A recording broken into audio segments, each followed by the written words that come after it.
বলে যে পরিবারতন্ত্র আর রাজতন্ত্র ব্যক্তিতন্ত্র এগুলো তো আমরা বিশ্বাস করি না। বাবাতন্ত্রে আমরা বিশ্বাস করি না, স্বামীতন্ত্রে আমরা বিশ্বাস করি না।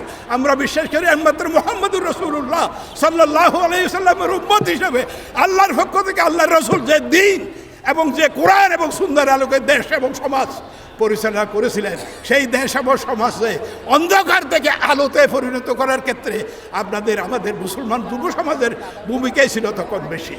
নীতিমুক্ত, সুদ মুক্ত, ঘুষ মুক্ত, অরাজকতা মুক্ত, স্বৈরাচার মুক্ত, সন্ত্রাস মুক্ত, মাদক মুক্ত যদি বাংলাদেশকে আমরা করতে চাই এবং সাথে সাথে যদি রাঙ্গুনিয়াকে আমরা একটা মডেল রাঙ্গুনিয়া বানাতে চাই, তাহলে আমরা ব্যক্তিগতভাবে সেদিন যখন নতুন ইউনূস সাহেবকে বরণ করতে গেলাম, সেখানে ইউনূস সাহেবকে সব কথার মাঝে একটা কথা বলেছি, নির্বাহী অফিসার সাহেব, আপনার কাছে সব দল আসবে, আমরা বেশি আপনাকে বিরক্ত করব না, তবে আমরা আপনাকেও পরীক্ষা করব, আমাদেরকেও আপনি পরীক্ষা করতে পারবেন।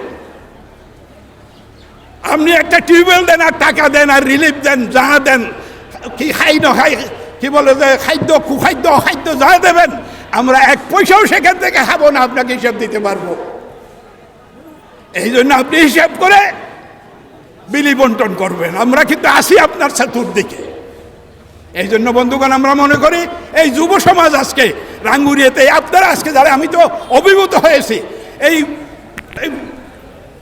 উপজেলা সদরে বা উপজেলা কেন্দ্রে বিভিন্ন জায়গা থেকে আপনারা যে যুবক ভাইয়েরা এখানে উপস্থিত হয়েছেন, পাশাপাশি যারা মুরব্বীরা এখানে সমবেত হয়েছেন, আমি তো মনে করি আপনারা এই যুবক ভাইয়েরা যদি রাঙ্গুনিয়াতে সত্যিকার অর্থে জেগে উঠে এবং তাদের সহানুভূতি, মননশীলতা, তাদের অনুভূতি এবং চেতনা যদি ব্যবহার করে, তাহলে নতুন বাংলাদেশের যে ছাত্র জনতার যে স্বপ্ন, 2000 ছেলেমেয়ের সেই স্বপ্ন, 30,000 সেই পঙ্গুত্ব বরণকারী আমাদের প্রিয় ছেলে সন্তানদের স্বপ্ন বাস্তবায়নে আমি মনে করি আমাদের কিছুমাত্র আমাদের কষ্ট পেতে হবে না ইনশাআল্লাহ।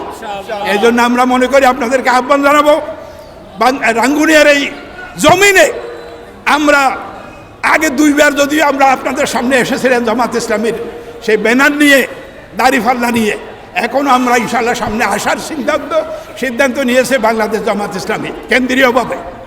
আমরা আপনাদেরকে, অন্যদের মতো দল আমরা নই, আমাদের মাথার উপর অন্য কোনো মানুষের চেহারা নাই, আমরা মানুষের সেই কি বলে যে পরিবারতন্ত্র আর রাজতন্ত্র ব্যক্তিতন্ত্র এগুলো তো আমরা বিশ্বাস করি না। বাবাতন্ত্রে আমরা বিশ্বাস করি না, স্বামীতন্ত্রে আমরা বিশ্বাস করি না।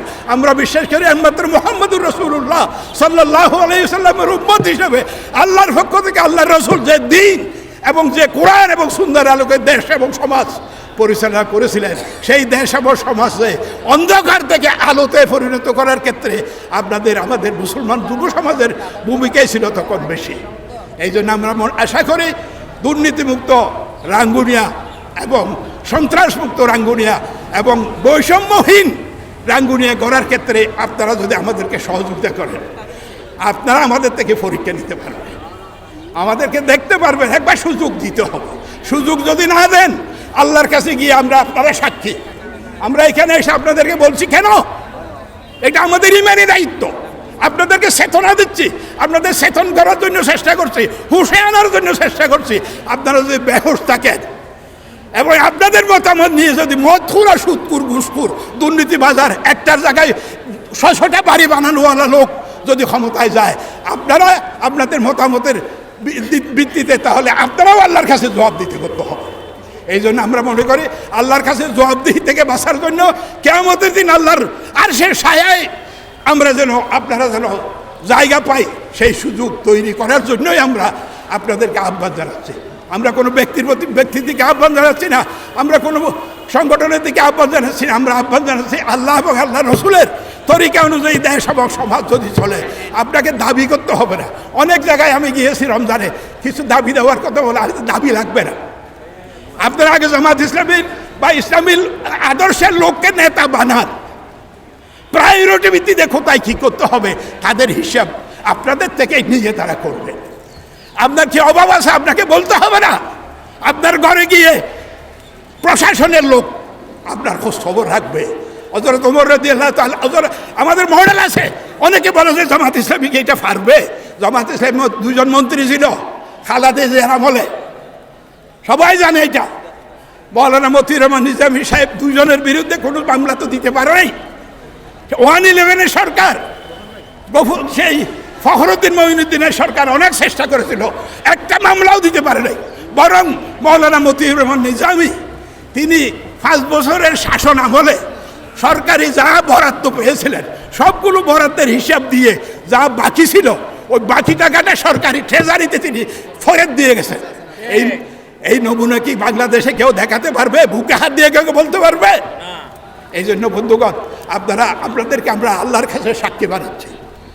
আমরা কিয়ামতের দিন বলবো, আমরা বলেছিলাম, চেষ্টা করেছিলাম, মতামত দেওয়ার দায়িত্ব আপনাদের।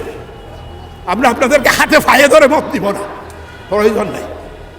আপনাদের প্রয়োজনে আপনারা সঠিক নেতৃত্ব বাছাই করে নেবেন। যদি না নেন, আল্লাহর কাছে ওই যে ওরা ঘর বানাচ্ছে, বাড়ি বানাচ্ছে, 20 তলা ঘর দুয়ার করতেছে, কোটি কোটি টাকা, কি বলে বছরে 1,92,00,000 টাকা পাচার করেছে প্রতি মাসে।